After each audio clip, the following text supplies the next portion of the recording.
অফিসের দিনগুলো এমনিতেই আমার বেশ ইভেন্টফুল কাটে, আর তার মধ্যে যদি এক্সট্রা কিছু করি তাহলে তো কথাই নেই।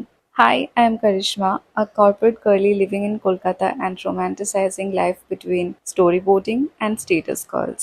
আর এই দিনটা ছিল ফ্রাইডে। পুরো উইক যেই দিনের অপেক্ষায় থাকি আমরা। সকাল তো শুরু হয়েছিল জিম সেশন দিয়ে অ্যাজ ইউজুয়াল, তবে ওয়েদারটা এত সুন্দর ছিল যে ওয়ার্কআউটের থেকে বাইরের ভিউটার প্রতি বেশি মন ছিল আমার। এনিওয়ে, বাড়ি ফিরে ব্রেকফাস্ট করে শাওয়ার নিয়ে রেডি হয়ে গেছিলাম ফর ওয়ার্ক। এই উইকটা আমার খুব বেশি হেক্টিক কাটেনি, বিকজ দুটো প্রজেক্টের মাঝখানে ট্রানজিশন পিরিয়ড ছিল এটা। তাই আজ অফিস গিয়ে একটু আধটু কাজ করে কলিগসদের সাথে বিভিন্ন বিষয় নিয়ে গল্প করার সময় পেয়েছি আজ। তবে কর্পোরেটের ভাষায় কিন্তু এটাকে নেটওয়ার্কিং বলে। যাই হোক, এসব কিছুর মধ্যে দিয়ে বাড়ি ফেরার সময় কখন চলে এলো বুঝতেও পারলাম না।